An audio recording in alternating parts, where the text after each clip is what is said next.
ისევ იმ თემაზე უნდა ვისაუბრო, რომ დასავლეთმა დაკარგა საქართველო, ეს ისიც თქვენ მეორეჯერ უკვე ზედიზედ, აი მიჯრით მეორეჯერ თქვა პრეზიდენტმა ზელენსკიმ და მე ვეცდები ავხსნა რა იგულისხმება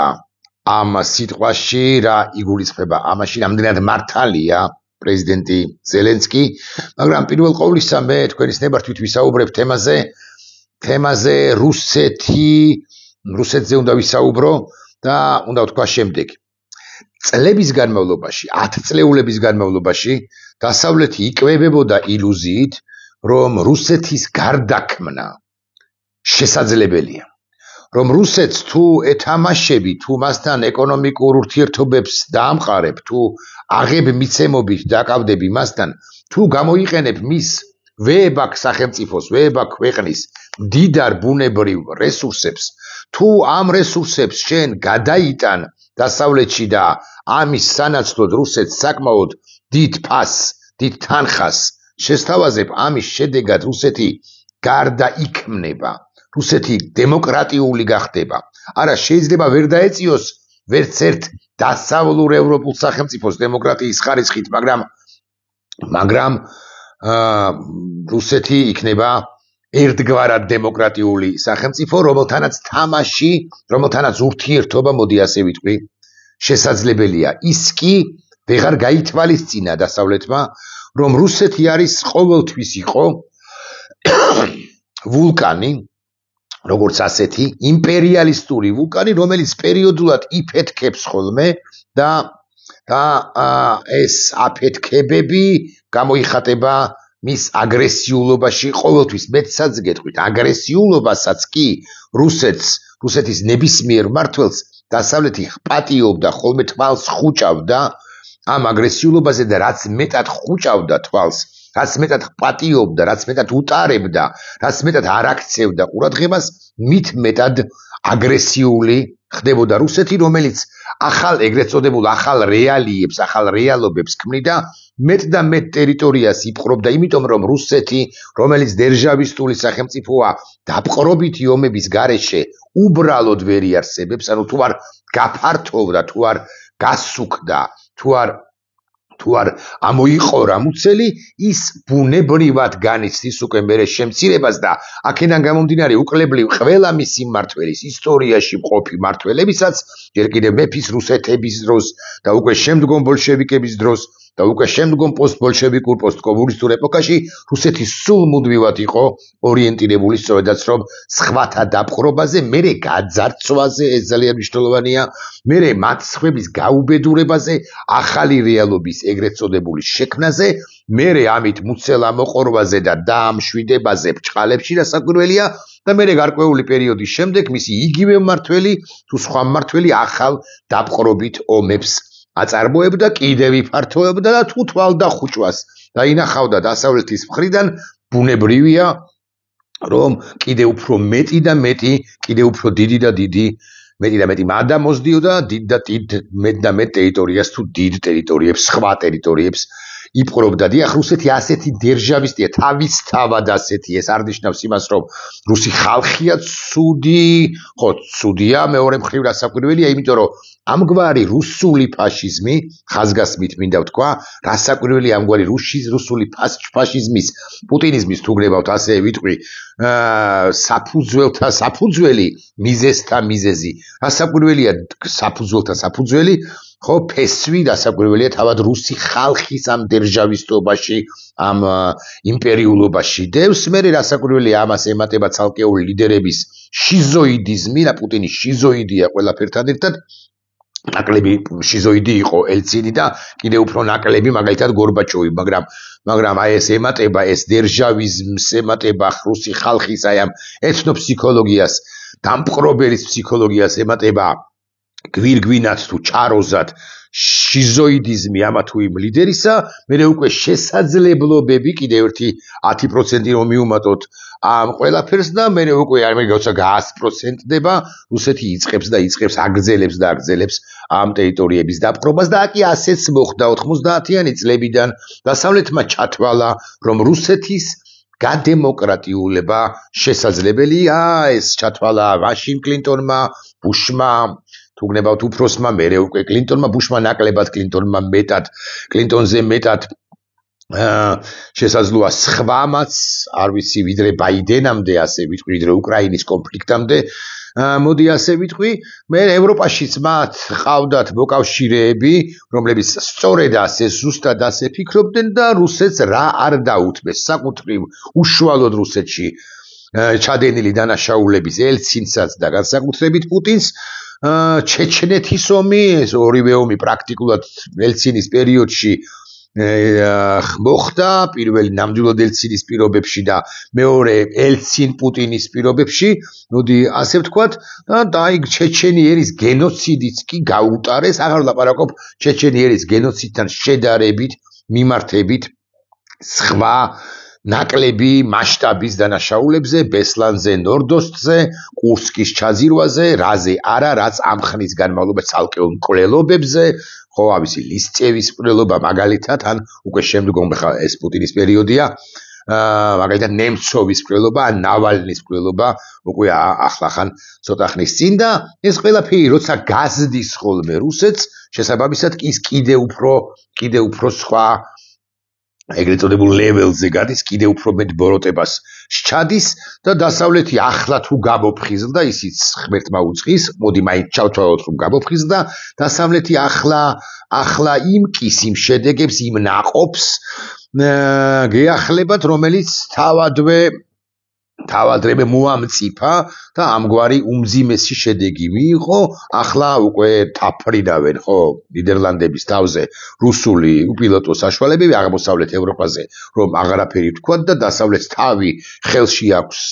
ჩარგული თუ წაშენილი თუ დაშენილი და ამბობს იმას, რომ ეს თურმე რა დაგმართნიაო იმ დასავლეთს, რომელიც რა მნიშვნელობა აქვს, რა გინდა რა მიზეზით, ეს არის მერკელის თუ სხვათა არაადეკვატური, შრიოდერის თუ სხვათა არაადეკვატური, ბერლუსკონის თუ სხვათა არაადეკვატური პოლიტიკა, ამ პოლიტიკის შედეგებს ნაყოფს ახლა გეახლებათ, ნაყოფს ახლა იმკის. ახლა ისმის კითხვა დასავლეთმა დაკარგა თუ არა, კი, რუსეთს არც მოუპოვებია ის, მასთან უბრალოდ აღებმიცემობა ჰქონდა და ეხლა დასავლეთში ეხლაც არიან პოლიტიკოსები, რომლებიც დიდად მისტირიან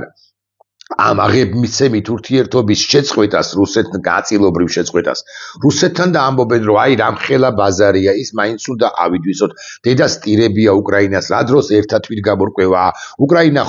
უკრაინელი ხომ რუსია, ამას დღესაც ამბობენ ცალკეული პოლიტიკოსები გერმანიაში, ნიდერლანდებში, უნგრეთზე რო აღარაფერი თქვათ, პრაქტიკულად მთავრობის დონეზე, ცალკეულ სხვა სახელმწიფოებშიც, იტალიაშიც, მაღალი ალბათობით კი არა, ნამდვილად საფრანგეთშიც, სხვაგან ეგ კი არა, ოკეან გაღმაც კი ამას ამბობენ, ოკეან გაღმა სახელმწიფოს, შეერთებულ შტატებს რასაკვირველია მთავარი როლი უნდა ეკისრა, თავის დროს და იკისრა კიდეს გულახდილებით თუ ვიქნებით 80-დან 88 წლამდე განსაკუთრებით, თორსა ამ რუსეთის მშობელი საბჭოთა კავშირი დაშალა მის ლიდერის პრეზიდენტ რეიგანის პოლიტიკამ, თავად რეიგანი 99 წლის იანვრიდან აღარ იყო ოვალურ კაბინეტში, მაგრამ უკვე აი წელიწად ნახევარში არა, 2 წელიწადში, ესე იგი 99 წლის იანვრიდან 90-ის იანვარი და 91-ის იანვარში, ხო, 91-ის 3 წელიწადში, თლად ზუსტი რომ იყო, ეხლა მე ამერია მათემატიკა, საბჭოთა კავშირი მართლაც აღარ არსებობდა, თუმცა რასაკვირველია რეიგანია თავარ შემოქმედი ამის, მაგრამ ევროპაც ადეკვატური იყო ზუსტად მაშინ, იმიტომ რომ ამერიკა იყო ადეკვატური, ანუ ამერიკის ადეკვატურობაზე არის დამოკიდებული ევროპის ადეკვატურობა, ის გვინდა არ გვინდა როგორც უმძლავრესი ქვეყანა ჰკარდა ხობს მთელ მსოფლიოს მოქმედების ტრაექტორიასაც და მოქმედების ამპლიტუდასაც და მოქმედების სიმძაფრესაც და ასე შემდეგ. უკვე შემდგომ ბუშის პერიოდში, უფროსი ბუშის და უკვე შემდგომ პრაქტიკულად ყველა პრეზიდენტის პირობებში ჩახედეს ამ ელცინს თვალებში, ჩახედეს ამ პუტინს თვალებში და მიიღეს ხანდახან ისიც კი მიიღეს, რომ მოეჩვენათ, რომ ის კეთილი არ და კეთილი რუსეთი და რუსეთის ვერცერთი ლიდერი ვერ გახდება ნატურა, აქვთ ამგვარი, ისინი უნდა გაფართოვდნენ, რომ ამოძღნენ, გაძღდნენ, ხო, რომ ამოიყორონ მუცელი, წინააღმდეგ შემთხვევაში რუსეთი იშლება, იმიტომ რომ დეზინტეგრაციული პროცესები მერე მძლავრობს, როგორც 90-იან წლებში, დასაკვირველია. ყველა ჩვენგანი ისურვებდა რომ ბირთვული იარაღის გამოყენების გარეშე საბოლოო ჯამში არ ვიცი რამდენად 45, მაგრამ რა ვიცი 5 მარტივ მომრავლად დაშლილი იყო რუსეთი, ოღონდ ისე რომ მოსკოვს ბირთვული იარაღი არ გამოეყენებინა და არ გამოიყენოს და არ გადააყოლოს ნახევარკაცობრიობა. ამ ყველაფერს ეს რასაკვირველია რთული იქნება, იმიტომ რომ არაადეკვატური ცვლის მოსკოვში ეს ფაქტია და ეს არის ამბავი, არის თუ არა ჰიტლერი ფიურერი, არის თუ არა უკაცრავად პუტლერი ფიურერი, რასაკვირველია, პუტინი არის ჰიტლერი, პუტინი არის პუტლერი, პუტინი არის რუსი ფიურერი და ეს საერთოდ მსოფლიოში და განსაკუთრებით რუსეთში, ხო, ეს გაუმაძღარობა და იმპერიულობა ხო რუსეთში ეს არის მარადიული, ეს არავის არ ეგონოს რომ რუსეთი ახლა გარდაიქმნება, რომელიღაც ეტყვის დამარცხდება და გარდაიქმნება გარკვეული პერიოდის შემდეგ, არა, რუსეთი იმ შემთხვევაშიც კი თუ დამარცხდება, მოიკრებს ძალას და 10 იქნება თუ 23 წელიწადი, ის ახალი ტერიტორიების დაპყრობაზეც კი წავა გაიქაჩება, იმიტომ კვლავ ვიმეორებ რომ მას სხვაგვარად არსებობა არ შეუძლია, წარმოუდგენელია დეზინტეგრაციული პროცესები არა მხოლოდ ჩრდილოეთ კავკასიაში, არამედ საერთოდაც გარდაუვალია თუ ის საკუთარ საზღვრებს არ გააფართოვებს და კი ამიტომ ამის შედეგადაც არის სიმართლე გითხრათ გაფართოებული რუსეთი და რომ შემცირდა საბჭოთა კავშირის დაშლის შემდეგ იმას მაინც რუსეთი დავარქვათ ხო საბჭოთა რუსეთი რომ შემცირდა საბჭოთა კავშირი რომ დაიშალა და 15 მარტივ მომრავლად დაიყო ამის შედეგად იყო რომ ის კიდევ უფრო გავეშდა და კიდევ უფრო არაადეკვატურდა და ერთადერთი რაც მას შეაჩერებს ეს არის ბირთვული ქობინები ესე ვილაპარაკოთ უკრაინაში ბირთვული ქობინები მიშვერილი მოსკოვისაკენ და მარტივად სასროლი არა მე ადამიანების ცხვერპლზე არ ვლაპარაკობ და რასაკვირველი არავის მოუწოდებ მაგრამ მინდა ავხსნა კონცეპტუალურად რომ ეს არის მარადიული პრობლემა მთელი მსოფლიოსთვის ახლა მიუტრიალდები ისევ და მიუბრუნდები საქართველოს დაკარგა თუ არა დასავლეთმა საქართველოს მაშინ, როდესაც ჩათვალა, მაშინ, როდესაც იფიქრა, რომ აი მიხეილ სააკაშვილი ცუდია, იმიტომ სხვათა შორის, რომ მიხეილ სააკაშვილმა ეს მსოფლიო წესრიგი მოშალა 2008 წლის ტრენდზე ვლაპარაკობ აზრზე ვლაპარაკობ 2008 წელს არსებულზე, იმიტომ რომ მან გაბედა და ხელი აარტყა გაუღმა რუსეთს და შეეწინააღმდეგა ამვეება სახელმწიფოს და პრობლემებში ჩაგვაგდო ჩვენ არა დასავლეთმა ცოტა ხნით სანქციების დააწესა და ასე შემდეგ მაგრამ მაინც თქვა რომ შენ მიხეილ სააკაშვილო უნდა წახვიდე და ჩვენ სწორედ მაშინ დაგკარგა დასავლეთმა როგორც კონცეპტუალური მოთამაშე დაგკარგა შესაძლოა ხმამაღალი ნათქვამი სიტყვა მაგრამ ბოლომდე საკუთარ თავისიანად არ გვიგულა და ჩვენს თხოვა ქართულ საზოგადოებას რომ შვიდობიანი მიშას თხოვა პირველ ყოვლისა შვიდობიანი ტრანზიცია უნდა მოხდეს რუსეთის ჰიბრიდული ომის შედეგად დასავლეთი იაზრებდა მაღალი ალბათობით ეს იყო ჰიბრიდული ომი მაგრამ ყაბული იყო თანახმა იყო რომ ოღონდაც კი ესეთი აგრესიული პირი როგორიც იყო მიხეილ სააკაშვილი აღარ ყოფილიყო ქვეყნის სათავეში და დემომხდარიყო თუნდაც მომხდარიყო ეს რეჟიმ ჩეინჯი იმ პირის მხრიდან თუ პირზე დაყრდობით თუ გამოყენებით თუ ასე შემდეგ რომელიც თავის მხრივ რომ ბიზინა ივანიშვილი რასაკვირველია იმ ხანადაც იყო რუსი ოლიგარქი მაგრამ თვალები დახუჭა მერკელის დასავლეთმა ასე ვიტყვი და თქვა რომ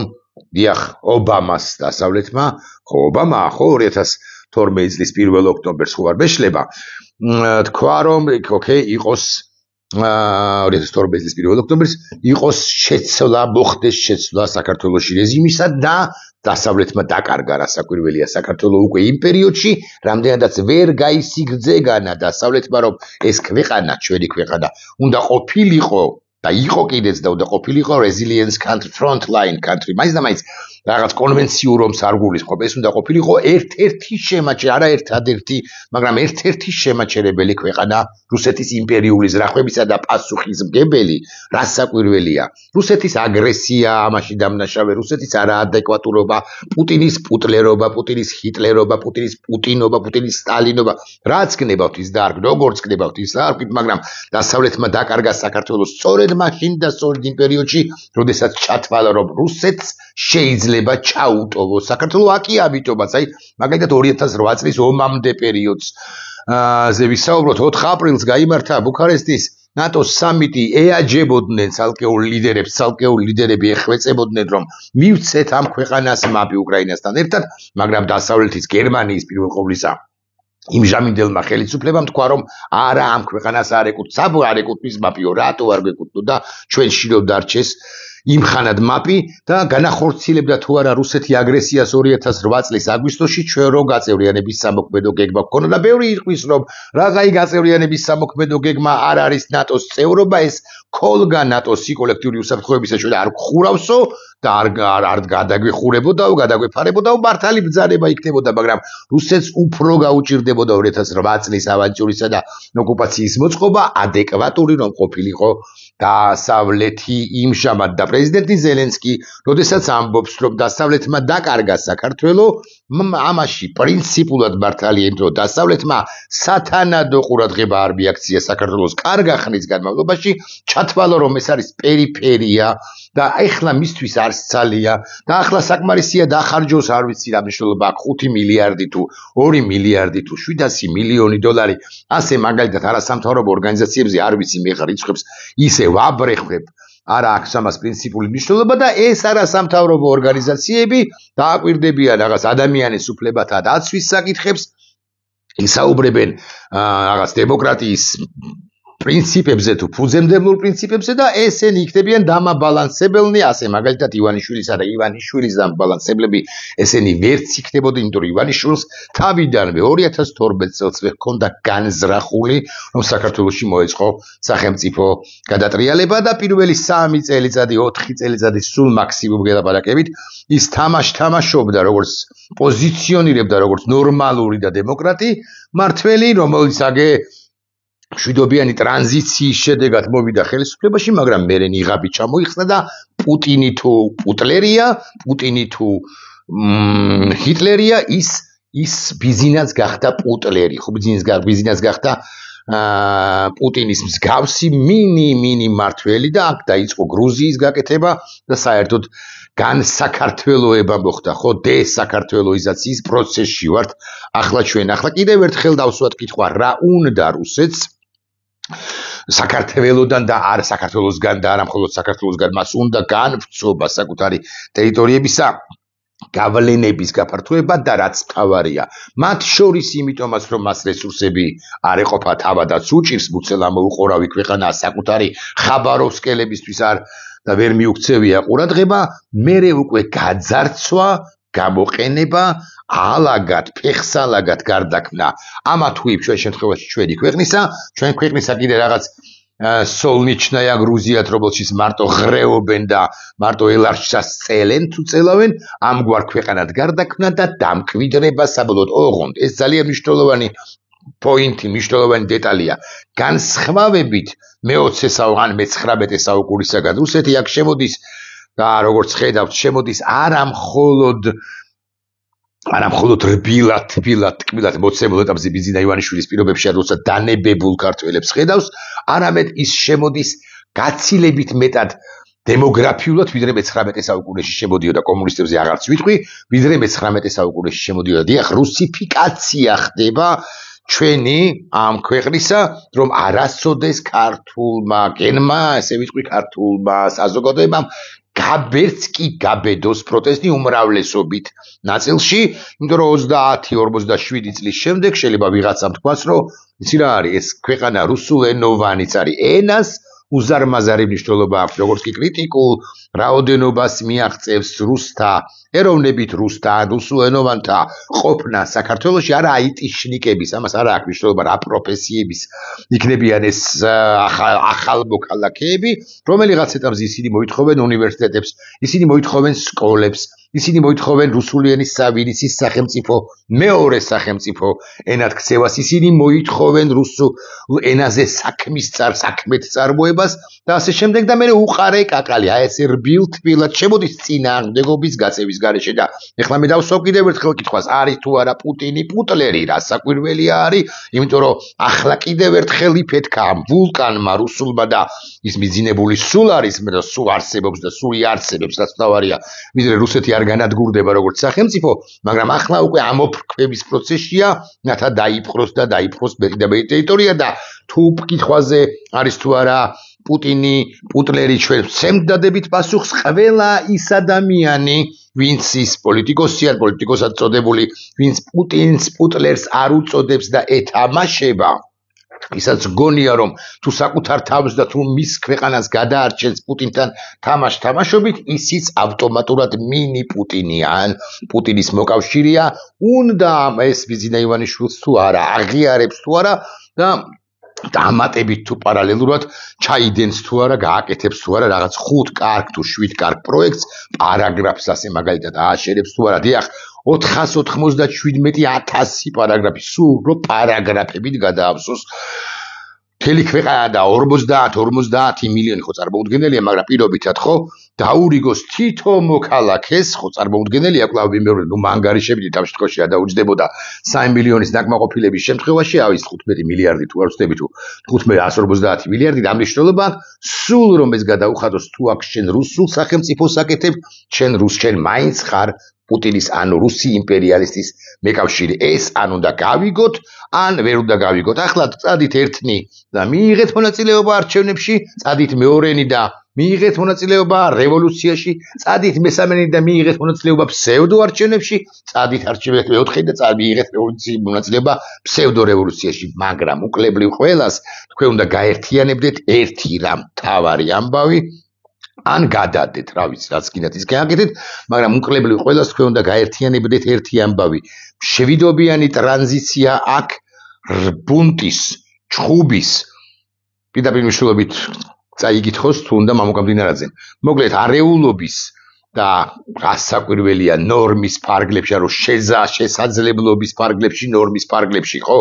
გარეშე აქ არ გამოვა, ჩვენ რუსეთოთ ვერ დავრჩებით. იმ შემთხვევაში თუ რუსეთი იოტისოდენად მაინც მონაწილეობს, ანუ რუსეთი საერთოდ უნდა იყოს გამორიცხული, აღმოფხრილი ამ პროცესიდან და დასავლეთმა კი რომელმაც დაგკარგა ჩვენ თავიდან უნდა